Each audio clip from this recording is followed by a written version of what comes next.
여러분은 어떤 말씀을 주로 많이 기억하고 그 말씀을 펴서 봅니까? 저는 이사야 41장 10절을 이런 경우에는 자주 생각합니다. 그리고 자주 마음에 담고 묵상을 합니다. 두려워 말라, 내가 너와 함께 함이니라. 놀라지 말라, 나는 네 하나님이 됨이니라. 내가 너를 굳세게 하리라. 참으로 너를 도와주리라. 참으로 나의 의로운 오른손으로 너를 붙들리라. 이 말씀을 펴놓고 읽으며 마음에 묵상하면 비록 미지의 한 해가 내 앞에 기다리는 불안이 있어도 두려움이 있어도 새 힘을 얻는 것입니다. 용기를 얻는 것입니다. 벌떡 일어날 수 있는 힘을 얻는 것입니다. 여러분도 아마 이와 같은 경험을 하셨을 거예요. 본문의 말씀은 1차적으로 유대인들에게 하시는 말씀입니다. 하나님이 유대인에게 주신 위대한 예언의 말씀이에요. 유대 백성들은 불행하게도 하나님을 섬기면서 우상숭배에 빠졌습니다. 하나님은 우상숭배를 자기 섬기듯이 하는 이스라엘 백성을 보시고는 도무지 견디지를 못해 그들을 심판하셨습니다. 그리고 결국 바벨론에 정복되어 그 나라는 황무지가 되고 백성들은 바벨론 포로로 끌려가서 70년 동안 피눈물 나는 고생을 하게 만들으셨습니다. 그런데 이사야가 이 예언을 지금 이 말씀을 할 때에는 이 사건이 일어나지를 않았어요. 이 사건이 일어나기 100년 가까이 이전입니다. 그러므로 예언이죠. 아직 눈앞에 벌어진 사건이 아니에요. 100년, 150년 후에 일어날 일이에요. 그런데 하나님께서 이사야의 입을 통해서 이스라엘 백성이 어떤 형편에 처할 것인가를 미리 이야기합니다. 바벨론의 포로가 된다는 것입니다. 포로 생활을 한다는 것입니다. 그렇지만 나중에 70년의 포로 생활을 마치게 되면 고레스라고 하는 위대한 왕이 일어나서 이스라엘을 포로로 잡아오고 예루살렘 성을 파괴한 바벨론 왕을 징벌하고 정복하고 페르시아 나라를 건설해서 이스라엘 백성들을 다시 고국으로 돌려보낸다고 예언을 합니다. 이사야 44장 28절 한번 보세요. 고레스에 대하여는, 고레스 왕은 아직도 역사상의 그 모습을 드러내지도 않았어요. 아직도 100년에서 150년 후에라야 나타날 왕이에요. 그럼에도 불구하고 고레스에 대하여는 이르기를 그는 나의 목자라. 하나님이 예언하셨어요. 나의 모든 기쁨을 성취하리라. 저 이스라엘 백성을 해방시키고 고국으로 다시 돌아오게 하는 일을 시키겠다는 말입니다. 그리고 45장 1절 보세요. 나 여호와는 나의 기름 받은 고레스의 오른손을 잡고 열국으로 그 앞에 항복하게 하여 열왕의 허리를 풀며 성문을 그 앞에 열어서 닫지 못하게 하리라. 굉장한 예언입니다. 이대로 됐거든요. 이대로 150년 후에 사건이 일어났어요. 망하지 아니할 것 같은 바벨론이 하루아침에 고레스 앞에 정복을 당했습니다. 그리고는 고레스는 포로 생활하는 이스라엘 백성들에게 고국으로 돌아가라고 명령했습니다. 그 명령을 받고 제1차적으로 고국에 돌아간 사람들이 있었어요. 그때가 주전 538년이었습니다. 여러분이 구약에 있는 에스라서를 보십시오. 느헤미야를 보십시오. 그 내용들은 전부 다 주전 538년경에 포로 생활하던 이스라엘 백성들이 고레스의 특명을 받아 고국으로 돌아와서 성전을 건축하고 이스라엘 예루살렘에 무너진 성을 개축하는 기가 막힌 사건들이 기록되어 있습니다. 오늘 우리가 읽은 이사야 41장의 말씀은 그때 그 상황에서 하나님이 그들을 어떻게 도와주시겠다는 것을 약속하신 말씀이에요. 기가 막히지 않아요? 포로가 되어 힘이 없다고 두려워하지 말라. 내가 너와 함께 함이니라. 놀라지 말라. 나는 네 하나님이 됨이니라. 내가 너를 굳세게 하리라. 내가 참으로 너를 도와주리라. 나의 의로운 오른손으로 너를 붙들리라. 그러므로 너희들은 조금도 움츠러들지 말고 나의 도움을 받고 고국으로 돌아오는 거룩한 백성이 되라는 이야기예요. 얼마나 기가 막힌 말씀이에요. 이 말씀대로 그대로 예언이 성취됐어요. 그러면 오늘날 우리와 어떤 관계가 있느냐? 하는 내용을 생각하지 아니할 수가 없습니다. 과연 이스라엘 백성들에게 주신 이 말씀이 나를 위해 주신 말씀이라고 할 수 있느냐 하는 것입니다. 이 점에 대해서는 우리가 의심하면 안 됩니다. 그들에게 주신 하나님의 말씀, 오늘 나에게도 주시는 말씀입니다. 몇 가지 이유가 있어요. 여러분 8절 이하에 보면 하나님이 그 이스라엘 백성을 일컬어서 나의 종이라고 그래요. 그리고 아브라함의 자손이라고 그래요. 그리고 나의 택한 백성이라고 그럽니다. 하나님의 종이에요. 하나님의 택한 백성이에요. 그리고 아브라함의 자손이라고 그래요. 이런 말씀은요, 신약 성경에 가서 보면 전부 다 우리에게 하는 말씀이에요. 맞아요, 안 맞아요? 우리는 믿음의 조상되는 아브라함의 자손입니까, 아닙니까? 아브라함의 자손이죠. 우리는 예수 그리스도의 종입니까, 아닙니까? 대답하세요. 가만히 계시지 말고. 종이에요, 아니에요? 종이지요. 우리는 만세전부터 하나님이 택했습니까, 안 택했습니까? 우리는 택함을 받은 하나님의 백성입니다. 똑같아요. 그러니까 이스라엘 백성이 하신 말씀 바로 나에게 하시는 말씀이에요. 뿐만 아니라 이스라엘 백성들은 바벨론에서 포로 생활을 하게 되어 있죠. 바벨론은 이 세상을 상징하는 도성입니다. 그래서 요한계시록에 보면 하나님이 세상을 심판하실 때 바벨론을 심판하신다고 하셨고 세상이 멸망할 때 바벨론이 함락되었다고 말합니다.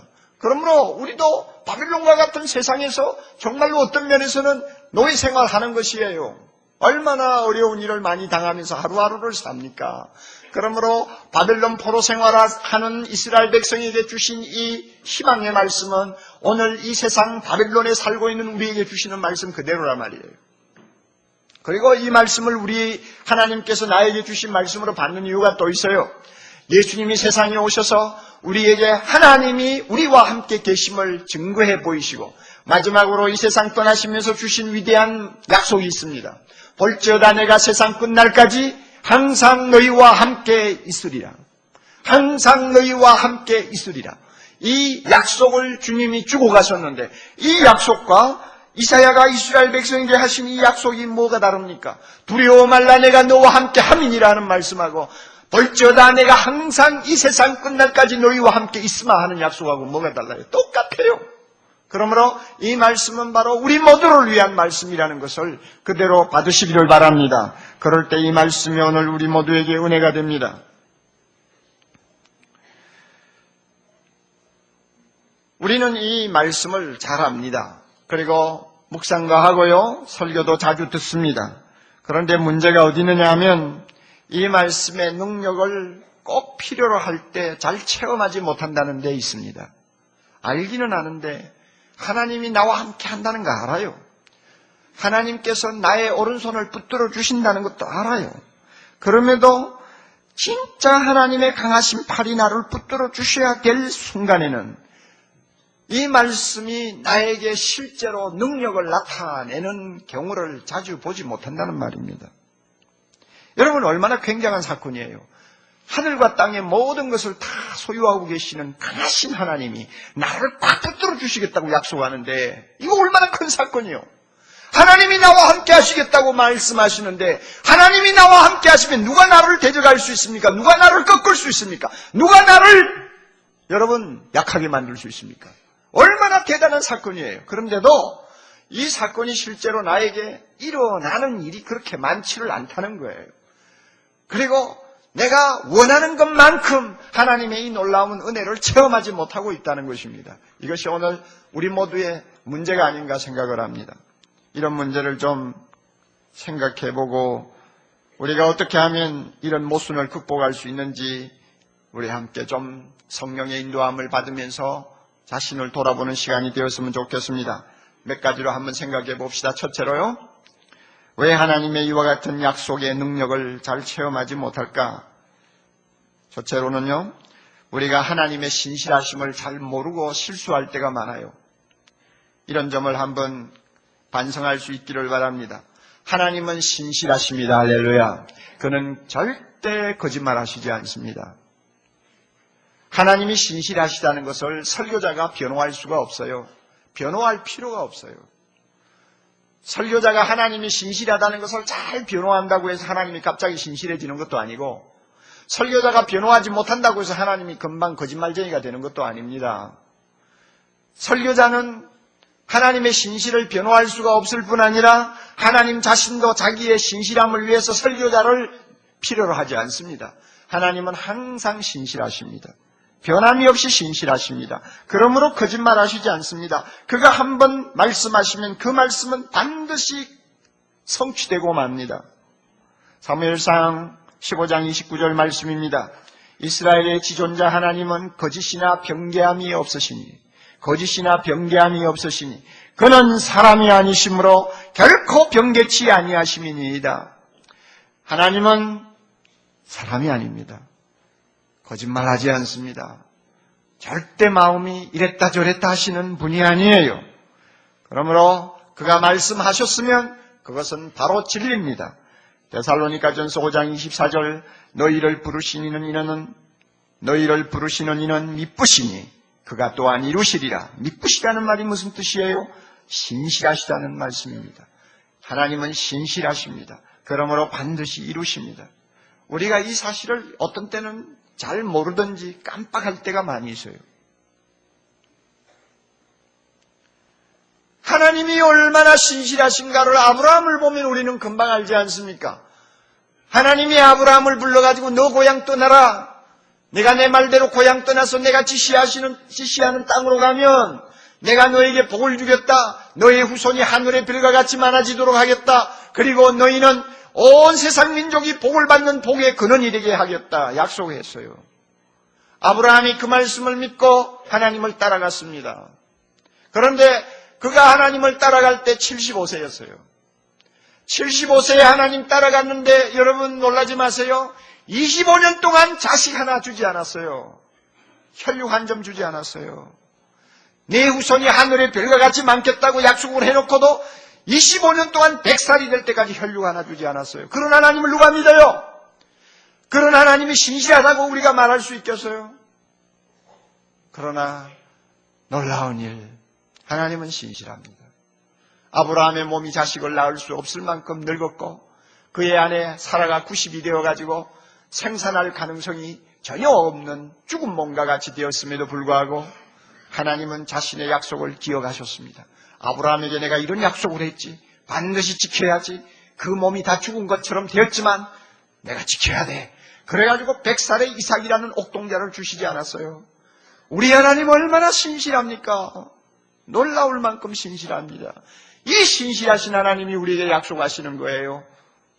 두려워 말라 내가 너와 함께함이니라. 놀라지 말라 나는 네 하나님이 됨이니라. 약속하는 것입니다. 그러므로 하나님의 신실하심을 우리가 망각하면 안 돼요. 이 말씀을 하신 근본 목적이 150년 가까인 150여 년 후에 일어날 이스라엘 백성들의 해방을 놓고 주신 말씀이라고 그랬죠. 얼마나 신실합니까? 여러분이 역사를 조금이라도 공부하시면 이 말씀대로 이스라엘 백성들이 해방되어 자기 고향으로 돌아와서 어떤 일을 했는가를 환하게 다 읽을 수 있어요.